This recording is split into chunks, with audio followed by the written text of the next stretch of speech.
Previously on Sailing La Vida Gypsea, we ran out of water, almost burned our boat down, and had to stop at a marina to get it all fixed. This week, we are turning it all around and visiting a magical island full of wildlife and wonder.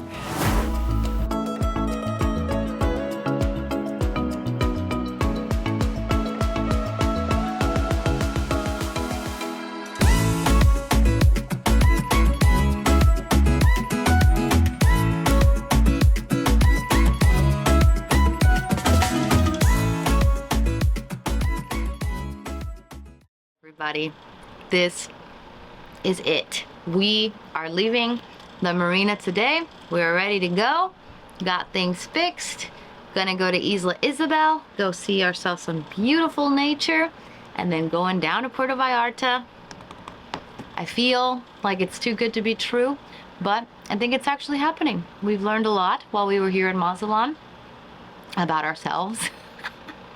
About our boat, about our patience, and about how much water we actually consume when we feel like we've got an ever-flowing amount of water. So, lessons learned all around, but we are ready to cast off these lines. After spending what seemed like an eternity in Marina Mazatlan fixing some electrical issues, it was finally time to cast off and continue our journey down the Pacific coast of Mexico. We were eager to get back out on the water and make up for lost time, as we only had Kurt's dad on board just for a few more days.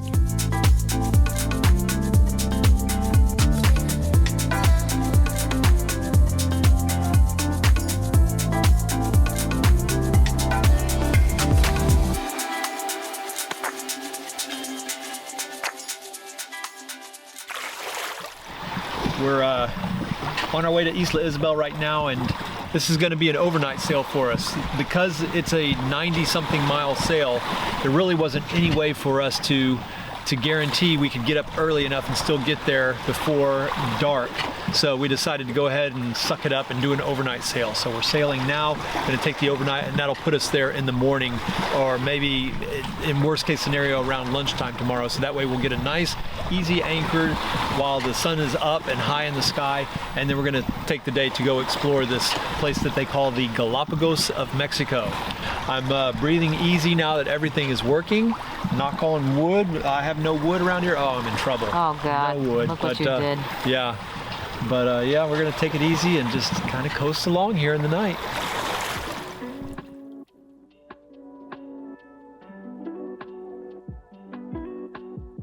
As the sun rose and the morning haze cleared, we pulled into sights and sounds we never experienced before. A national park and wildlife refuge with a population of over 30,000 seabirds and other marine life. In 2003, Isla Isabel was named a World Heritage Site. By the time we dropped anchor, we were itching to get off the boat and check it out.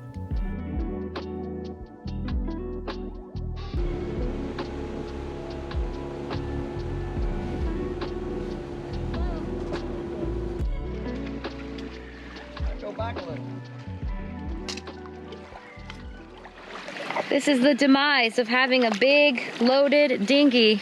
We are anchored on the other side of the island, but the sand is very fine. You can't pull the dinghy up there, and there's too many big old boulders in the way, so we came here in the South Anchorage, where there's a nice little fishing village, and we think there's a trail somewhere over there, but now it's gonna be real hard to get this dinghy out of here because the tide is going out. It's not the lowest it'll be, so the boys are trying to figure something out, and then the adventure begins.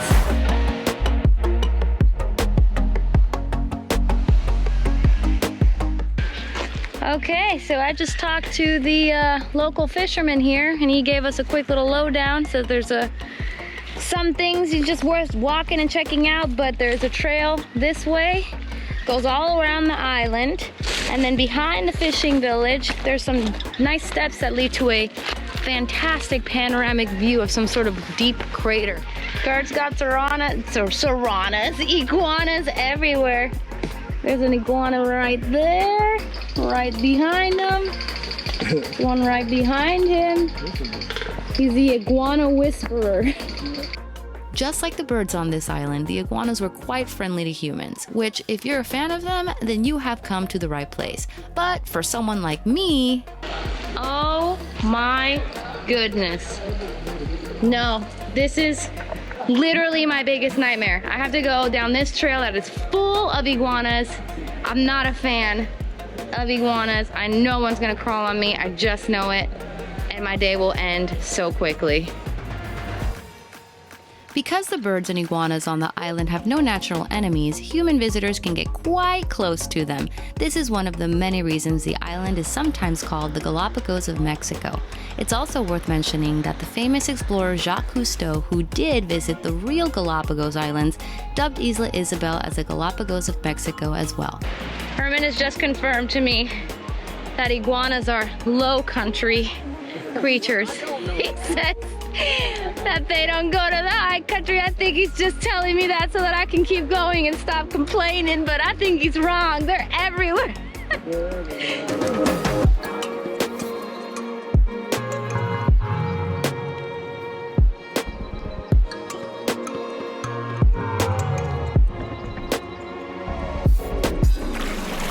For some people, hiking up a hill and getting a beautiful view is enough. Oh, there's one. And then we've got people He's not blue-footed.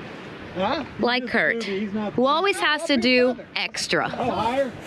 The white over on this side. The white one? Yeah, he's blue-footed. What are you doing up there? See? That one. Oh, he's blue. Trying to get up close and personal with the boobies.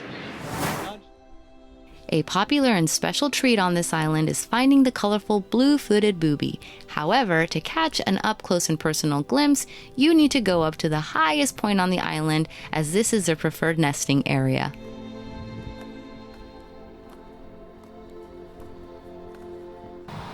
So right behind me, you've got a female frigate bird. It almost looks like the male frigate bird, but the male frigate bird has that big red sack. That sounds inappropriate, but that's what it is, and that's what they use to do like mating. They're like, hey girl, what's up? You like my red sack? It's the biggest. And she's like, maybe. And then they have little frigate bird babies. And that, ladies and gentlemen, is Linda's International Geographic. Although the boobies are a crowd favorite, the frigate birds are the ones that dominate the island. With hundreds of nests all over, you can hear their interesting drumming-like sounds everywhere.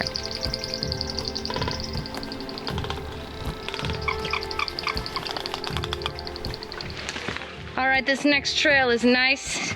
It's got some steps all the way up. Just a few more steps. Do you see it already? I'm looking down. I'll just hear Kurt behind me go, ooh, ooh, found the crater.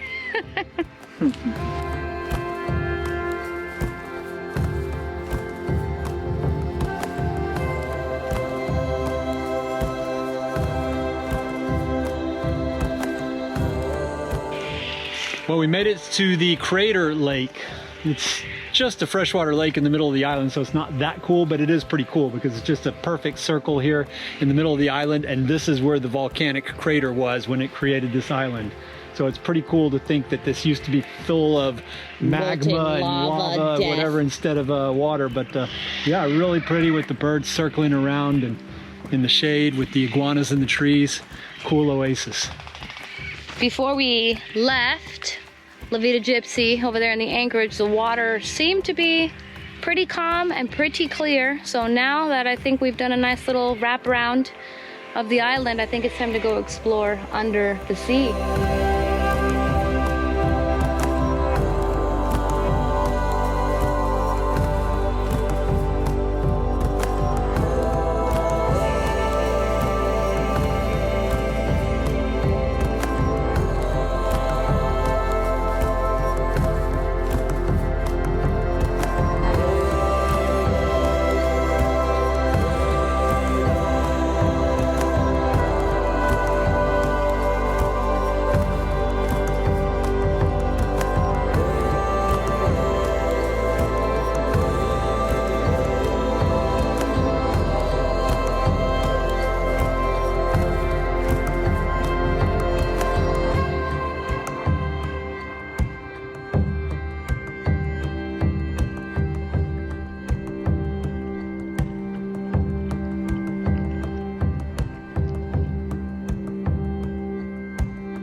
Isla Isabel had so much more to offer, and we were looking forward to exploring more. However, the Anchorage is known to be rocky. When we arrived, we tried our best to find a sandy spot to set the anchor for an overnight stay, but no one on board was convinced that we had succeeded. So Kurt decided to dive down to investigate, and it turned out our hunch was correct because the anchor was not set at all.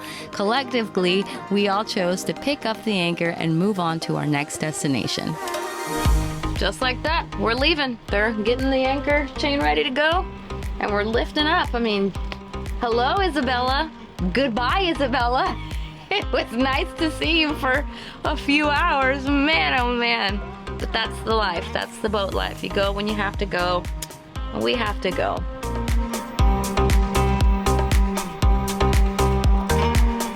Kurt is about to do something unusual, and it's gonna be our first time, but he's gonna be grilling some steaks. Texas style ribeye steak underway. So we are strapping him in.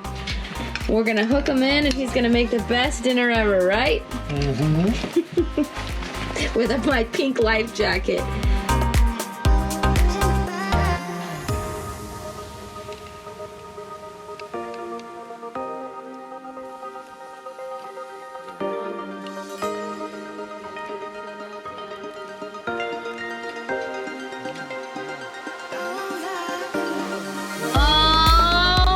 My goodness, the heat is literally coming off. Herman, go ahead.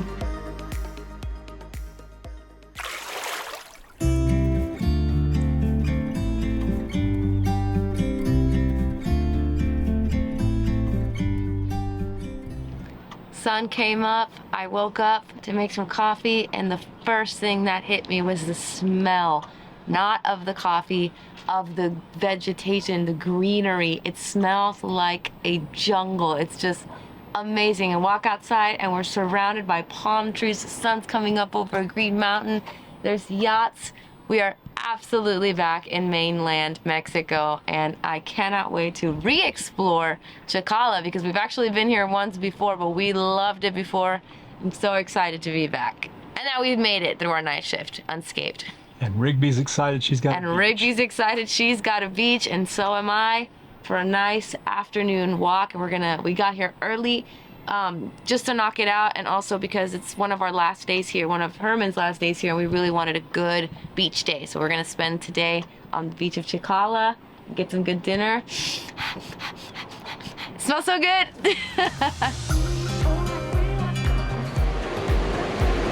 Hungry, I'm hungry, I'm hungry, I'm hungry. All right, making it, guys. Cheers. Cheers. Cheers.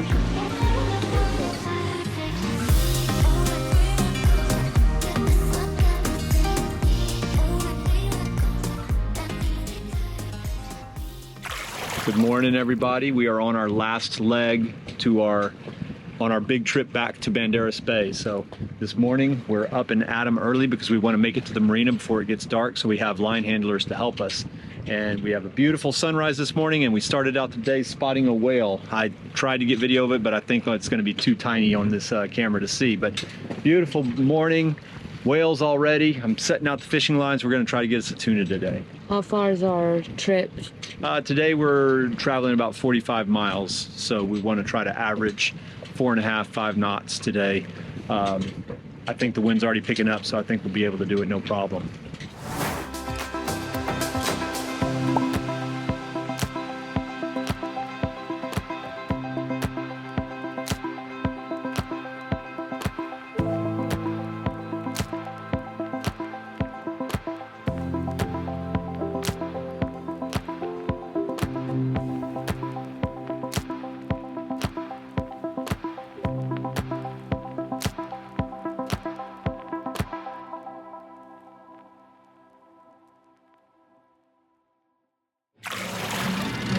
Well, we thought Kurt caught something, but it looks like he caught trash.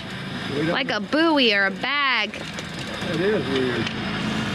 It's Whoa, whoa, whoa, what is that? Just kidding. as big as this ocean is, and you catch It's a the piece only of piece tarp. of trash we've seen.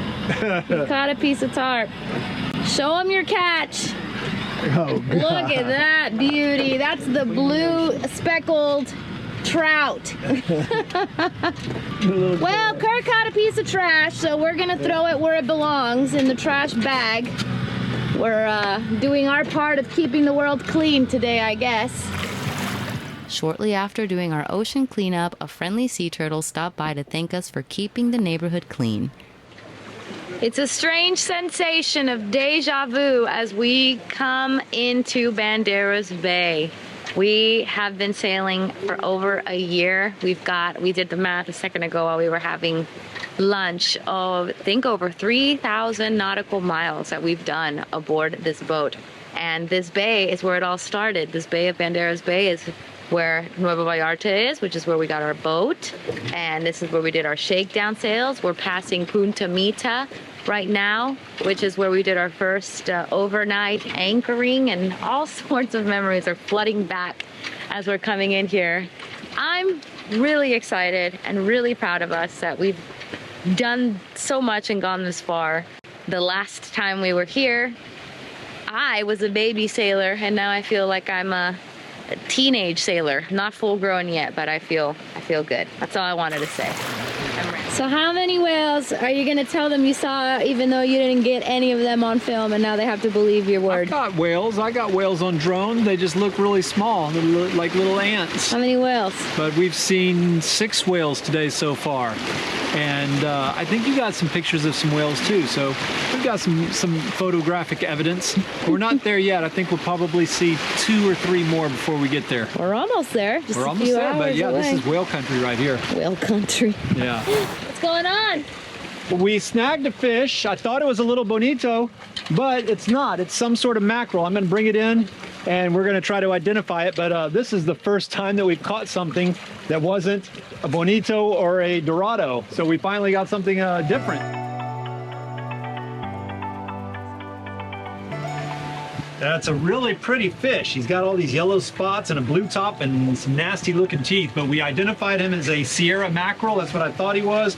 And this is our first Sierra mackerel. They're supposed to be really good eating, so I'm excited. I'm gonna get me some nice Sierra fillets for dinner.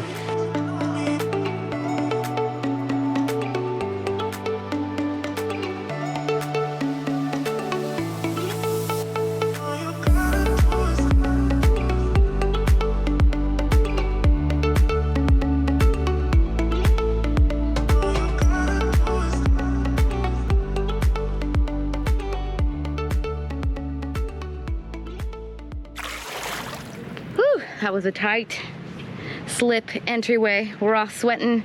No one has ever said in the history of boating, docking is my favorite thing. But I'll tell you who doesn't care about this and is totally calm and looks like a royal queen. This thing. What'd you do to help us dock this boat? Absolutely nothing. Well, now that we're here in a marina, we are going to take advantage of that fact and slow down a little bit. Go home and spend some time with the family for the holidays. But once we get back, then it's going to be hurry, hurry, hurry as we make our way down south and try to get out of Mexico. It's time to leave. We are leaving Mexico so soon, but yes, family first. I'm excited about that. And I'm also very excited to give a special shout out to our new patrons. We've got Ed, we've got Freedom Built, and we have got Andrea. And we really appreciate you guys joining the crew. For the patrons who have been around, thank you guys so much for supporting us and putting the wind in our sails. If you're interested in supporting our channel, link description's always at the bottom down there, so go ahead and click it. If it's your first time here, smash that subscribe button. If you're like, oh, I've been here before, but I forgot, I need to smash that subscribe button. Now's your chance to do it, and all is forgiven. Other than that, we will see you guys next week. See you next week.